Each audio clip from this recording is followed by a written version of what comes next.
Hey, what's good, everybody? I appreciate all the love and support that friends, family, new people that I've just been connected with online has been showing to the channel. I'm not gonna lie to you, for part two, this is gonna be more of a heavy one for me. I'm not just being honest. Um, I thought this was gonna be easy for me to come on camera and say, and I've spoke about this before, but I don't know why I'm very nervous, and I guess I just never um, gave the full rundown like this in a very full depth. But I don't want to waste too much time because I know this is going to be a lengthy video. For part two, I kind of want to just talk about my experience when I was finally adopted and just my life and my upbringing in Brentwood, Long Island with my adopted family.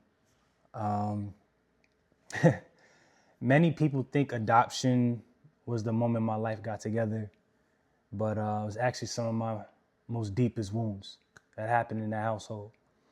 And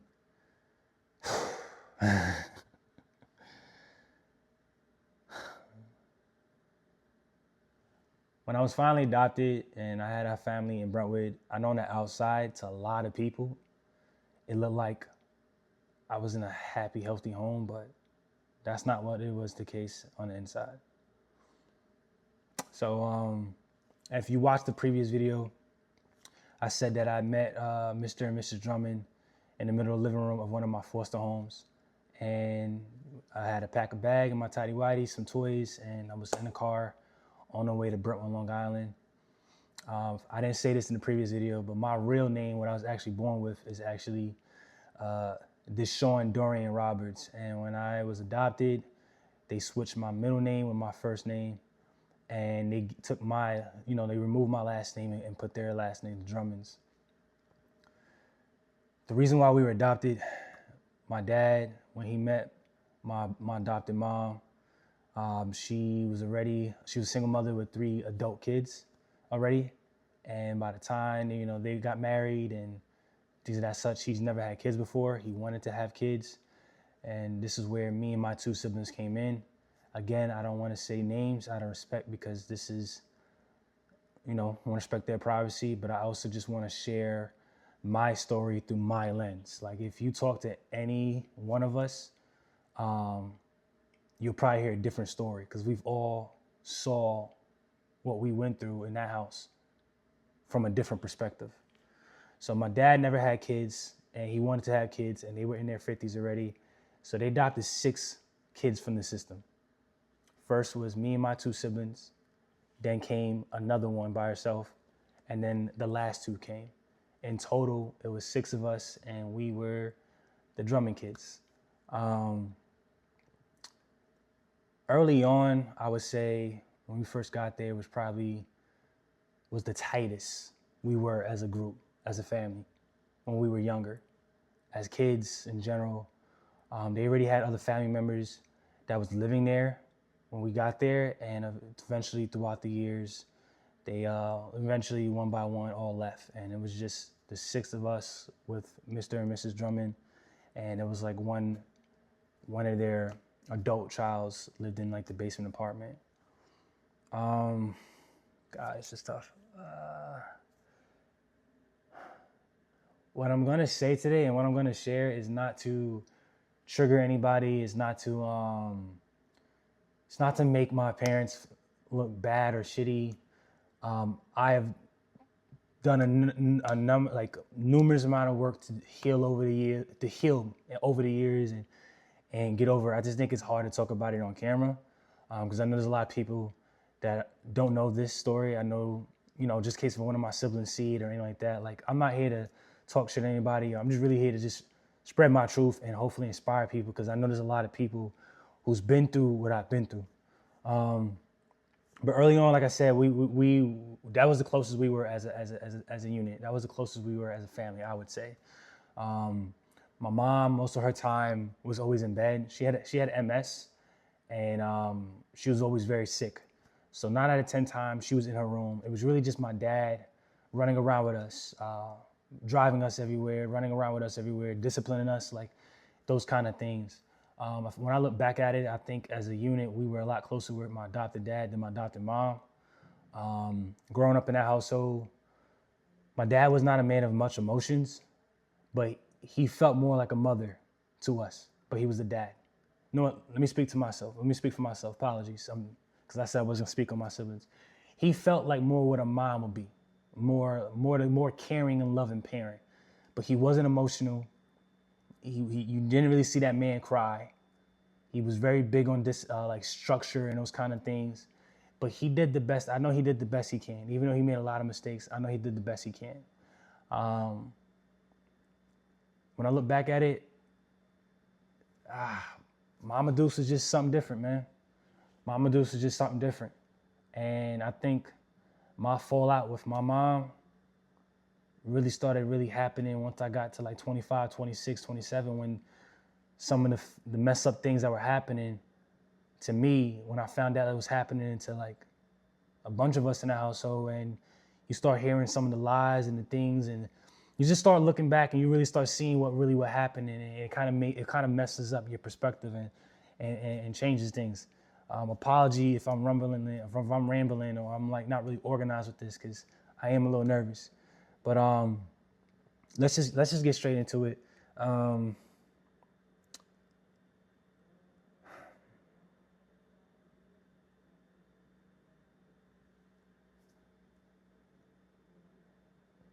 Finally being adopted was one of the most best feelings that you have as a kid, because it's like finally somebody wants to keep you and wants to love you, and is no more like a foster mom or a foster dad. Like, this is your real mom and dad now. Because again, at this moment in my life, I don't know nothing about my biological family. I don't know a fucking name. I don't have photos. I don't have nothing. You get what I'm saying? And one thing about being an adopted kid, there's worries about if the others are going to accept you, right? The other family members. And, with how old they were, because again, when they adopted us, I think they was in like their mid or late 50s. A lot of their family already died off, especially on my dad's side. But my mom had more family members that were still alive. And holidays didn't really feel like holidays growing up, man. Like, we would go to the same place for Thanksgiving, and I'm not saying that maybe these people didn't really feel that way about us, but just how I felt as a kid going to my mother's aunt's house or sister's house, whatever. I didn't really feel accepted there. I just kind of felt like it was just there. Like, these are Dina and Winston's kids. So holidays never felt like holidays growing up. With them being on the older side, there was a lot of responsibility that I had to learn at an early age. And I don't think both of them, because they were both at fault with this, was some of the things that they would say, especially they're two people born in the 40s, how traumatic and how anxious you can make your child when you keep repeating such things, or you keep repeating saying certain words or certain things to them as they get older. But we were taught early on to we had to be independent. We had to learn. We had to figure out, because there was always that fear of if me and your father die, how are you going to take care of yourself? If me and your father die, this and that, all these kind of things, man. And fuck.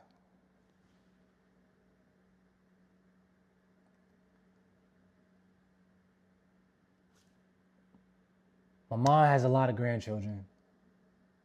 My mother has a lot of grandchildren, a lot of grandbabies. And there was this one dude that was a grown-ass man. And, one night, I think I was 6. I had to be 6. I was called to come to his room, and there was another family member there. And it was the first night I got introduced to porn. I don't know what the fuck I'm doing as a kid. I don't know what to say, what to feel. When I look back at it, I don't know, man. I don't know what was in my mind as a 6-year-old. But we're watching this shit, and next thing you know, he whips his thing out. And he's just stroking it in front of us. And from that first night, it just grew into more occasions. It just grew. And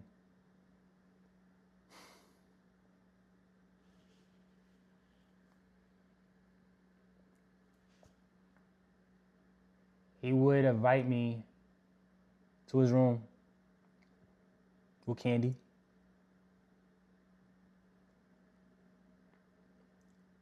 And he will make me perform oral sex on him as a 6-year-old.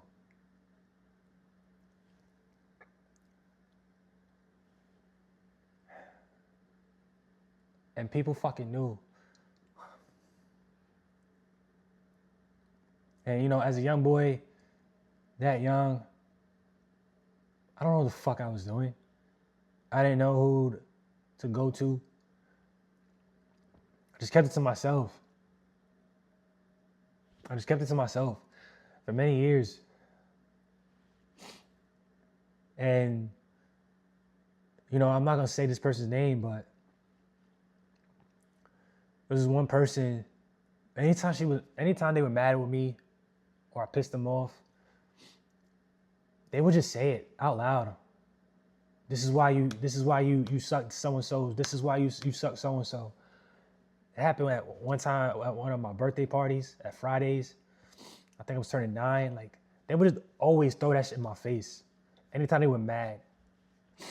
And you know, as a kid, you just hate your sibling, but they were lashing out because they were a victim too.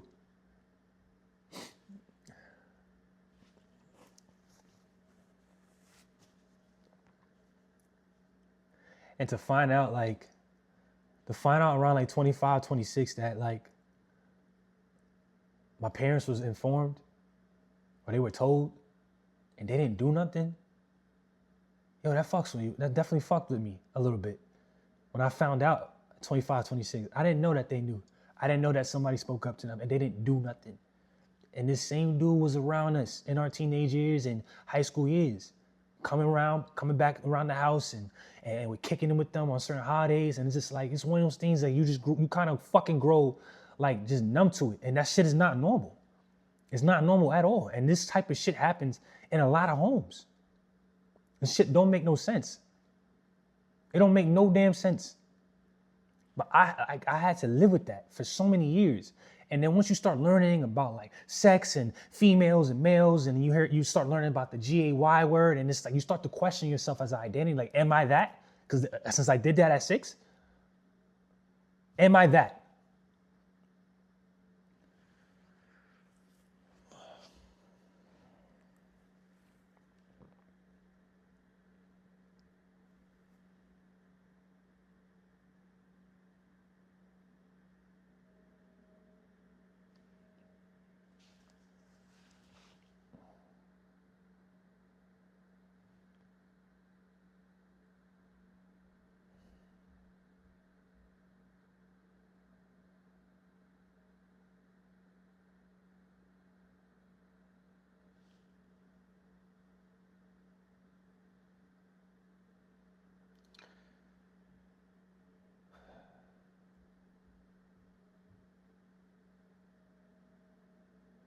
Growing up in that house, I did everything I can to stay out of the house. I did everything I can to stay out the house. We were not a unit. We didn't understand family. There was no structure. There was no tradition. There was no foundation set. And I get it. Adopting 6 kids from the system is a lot. But we didn't ask y'all to do that. And I don't want to sound ungrateful. If y'all went over your heads or you put too much on your plate, that is not our fault and our responsibility. And it's hard. It was hard being mad in that house because the one time I flipped out as a kid, the one time I flipped the fuck out and I had me a tantrum and I was punching holes in the walls and everything. And I was like, I think I picked up like a plastic like fork because I was gonna say I was gonna stab my sister because she was my bully growing up, my older sister. I had like the following summer, I had this fucking a child psychologist or whatever. Like, I had to meet with this dude 5 days a week in the living room. It was so annoying. Like, do you want to hurt yourself? Do you want to kill yourself? Do you want to hurt people? And I'm like, God damn, like my whole summer was that. And from that moment, I was just like, I can't be angry ever again. And then I also saw what my mom did with other siblings, putting them in psych wards, getting them on meds, just because you're dealing with traumas and triggers and shit that's happening. And that was it. Like, it was always thrown over our head that, like, if we act out, we can call the cops or we could send your ass to a group home. And that's what happened to one of my siblings. And I saw what that experience did to them. I didn't want that. So I did the best I can to always be outside of that house. I did the best I can to just be away from home. I did a lot of sports. And like, honestly, my friends were my family growing up. My friends were my family growing up. And eventually, especially when I got to like the high school years where I would spend holidays with them. When I got to the point when I could start making choices for myself, I would spend holidays with them. But it was tough growing up in that household, man. It literally, because, you know, once you get to a certain age where your parents' whippings don't really work like that no more. And like I said, they was already old, so they're slowing down. Everybody started just kind of like becoming their own, figuring out and becoming their own young person, navigating and dealing with life and the stresses of that home through their own lens. And we were not, like, none of us are close to this day. None of us are close. We don't know how to be close. It's tough. I think some of us do want to be close, but it's so much baggage and trauma from that time where it's like, there's people who are parents now, there's people who started their own life, there's people that finally heal. It's like, I don't even know if I want to really reopen that door. You get what I'm saying? Just had to learn independence early on, like parents from the 40s, like just had to work. I had to work early. We had to, doing chores and laundry, and we had dishes and stuff like that. There was a time when I remember when I got to high school and they wanted us to start paying rent, whether it was like $50 a week and these things, man. I just like, they provided a roof over our home, but it didn't feel like a home. It just didn't. I don't say this to speak down on this woman, but my mother, she was just the master manipulator. She was the master manipulator, and RIP to my dad, and I love him so much, but he was a pushover. He just was. And my mother just knew just how to get him angry and get him to flip out and all these other kind of things, man. And I look back at it, there was moments where she had us going at each other. She'll tell one of us one thing and tell another sibling another thing or lie. And it was just like, the black mom meme where their way apologies if you're hungry or, all these kind of things. And I look back at that experience, man, she would use her MS as an excuse of why she was acting up or this and those kind of things. And it was just very fucking wicked, very wicked. And I had a lot of mommy issues growing up, which led to some of the poor choices in women that I was seeking at a young age. I'm sorry, this is like all over the place, because I want to be structured with these YouTube videos, and like there's so many million things that's like going through my head all at once. But we literally, I would say from like middle school on, we're raising ourselves. Even though a roof was pat over our head, even though there was food in the house, we're like literally raising ourselves and learning like life skills in the streets and those kind of things. My story is not the story where I got into drugs and I joined a gang. Like, I knew not to be in none of that dumb shit. I was really good at choosing friends at a young age. And I think personally, like with everything that was going on in my life, like 9 out of 10 times, I was always using the more emotional, talented, and more mature one out the group. I know at the time, being teenagers, I was probably just looked at as he's the crybaby, he's the emotional one, but I was very mature with just the shit that I had going on at home, just at home. And, being adopted, you know, mom is constantly giving you that reminder, like, you know, by the time you turn 18, we don't gotta take care of you no more.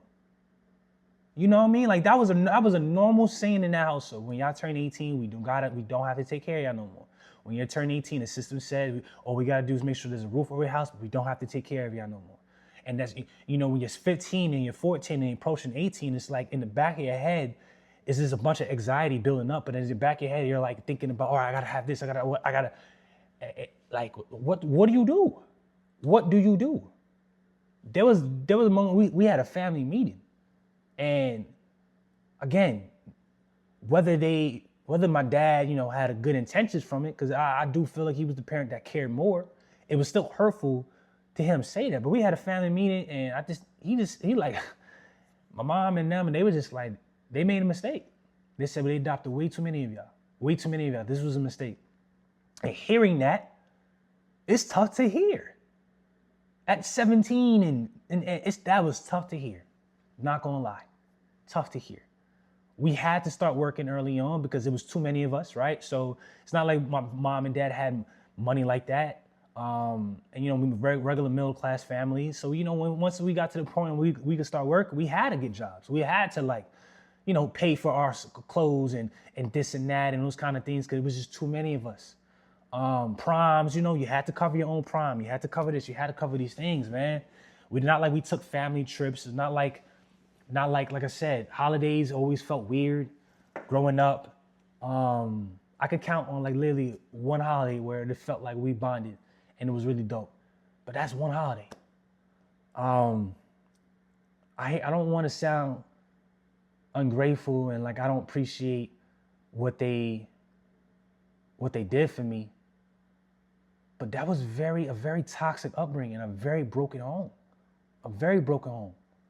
A very fucking broken home. As I'm approaching high school, you know, I lost my virginity. I'm going through like my first high school heartbreak and all these kind of things. You know, going to college was stressful because there was the people before me, they started and never finished.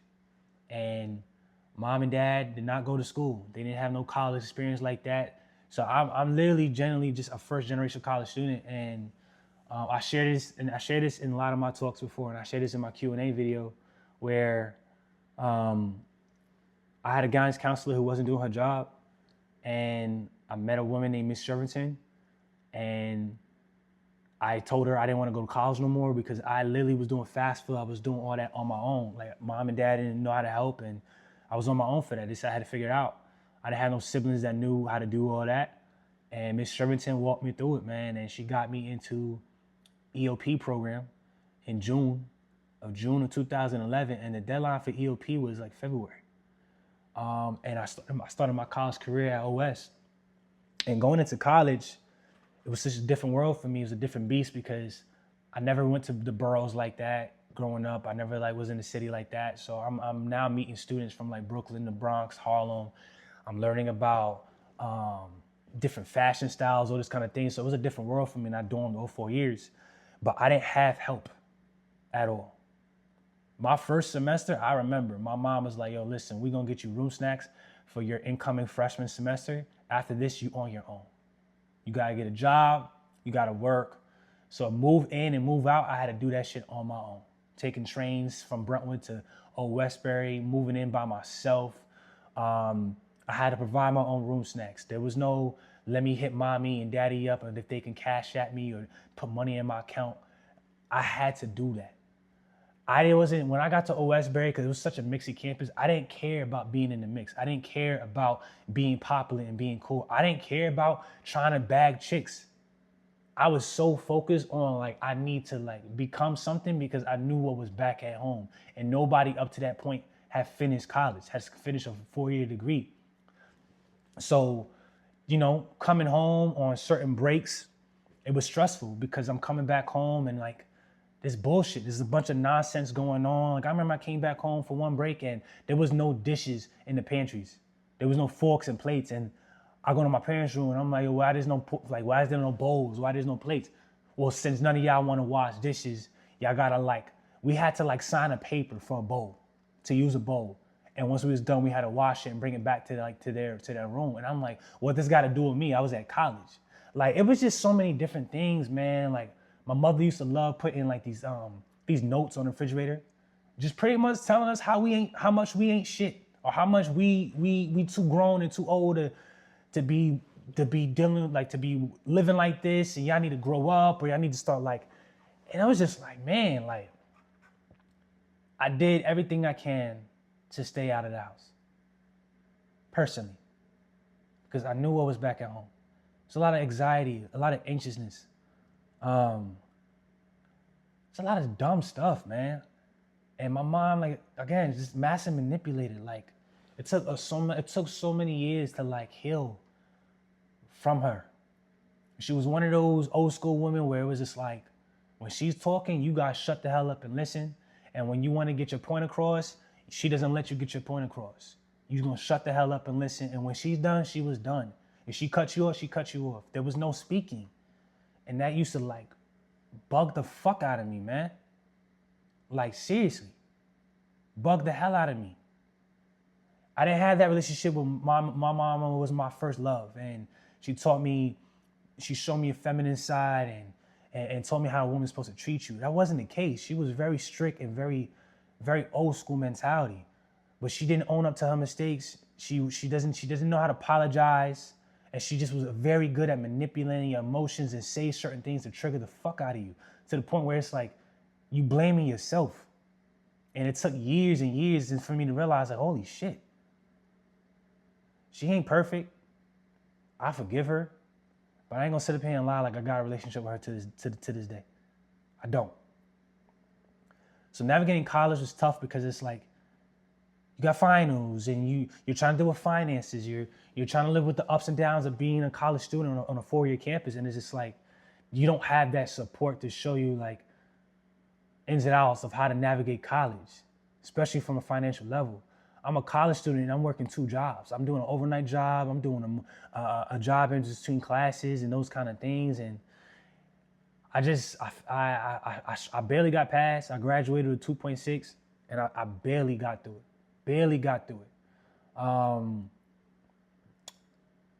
And throughout this time, again, just there's no relationships with my siblings. I used to be mad at my older siblings for many years. Like, yeah, I wasn't supportive and y'all didn't help me. And, you know, it took a while for me to get to a point where I realized, like, they couldn't help because they were going through what they were going through. They had the same parents. They're going through what they're going through. Fuck, man, I feel like I'm all over the place, man. I don't know if this video is gonna help anybody, but it was tough, man. My adopted home wasn't as abusive, but emotionally and mentally, it was abusive, for sure. And I don't know how my dad put up with my mother. I don't know. But he wasn't perfect, and he definitely made mistakes, for sure. But they didn't know what they were doing. I'll say that they probably tried their best, but they didn't know what they were doing. You taking 6 kids from the system and you putting them in one roof, you gotta have a strong structure and foundation for that. You just do. So a lot of these emotions and me caring and loving so hard, it really just comes from my upbringing and my experience and the things that I've been through. And, you know, there was no relying on each other. There was no, I can go to mom and dad for money and or I could go to my siblings for money. Like, we were taught from early on that we had to, like, figure it out on our own. So for many years, I don't know how to ask for help. Being a black man, being a man in general, like, I didn't know how to ask for help. It's hard to ask for help when you wasn't able to get it from your own family. So why would I expect that from friends or a stranger? And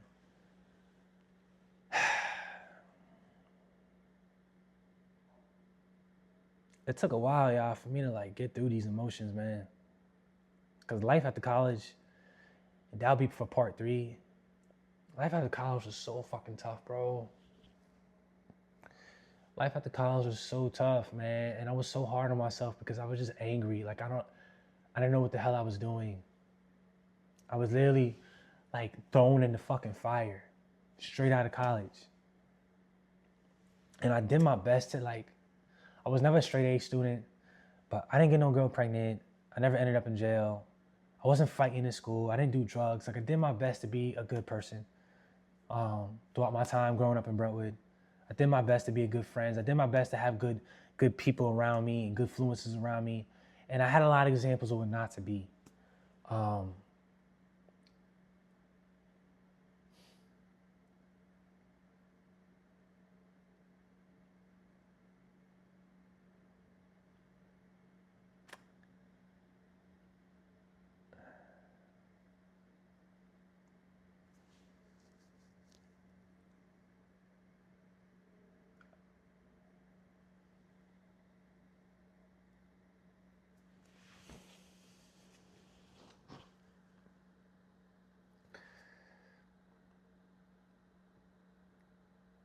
I'll say this because I feel like this fucking video is already too long, but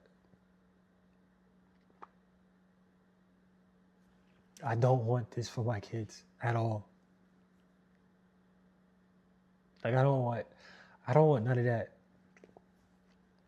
And it hurts me because it's like, I wish things were different for the 6 of us that were adopted. I wish we were tighter, and it's okay. Like I've learned to like, I cannot, it was like my dream to like, I'm gonna bring the 6 of us together. And like I said, one of them I don't even talk to. Like I had to cut off because she was just too toxic for me. But I don't want this. I don't want this for my kids. I don't want this at all. I want to be an amazing dad. And that's always been my lifelong dream, to not repeat my past and do something with this shit. I miss my dad. He wasn't perfect, but out of the 2 parents, he was the one that loved and cared for us the most. And my mom, like I said, I forgive her, but I don't talk to that woman. And not surprisingly, no one in the household really does. No one in the family does, man. It's just tough. It's tough because it's like, as you get older, and I have a lot of beautiful nieces and nephews, and it's just so much division, divided. And I'm not saying there's beef right now between anybody or anything, but a lot of us is fucked, and I'll explain more in part 3 with some of the revelations I was having at 25 and stuff. I'm sorry if I'm all over the place, and I don't mean to cry, but this is part 2, and if you made it to the full end of this video, I appreciate you so much. I'm gonna end it here. If you know me, you know my motto: lay low and boss up. Peace.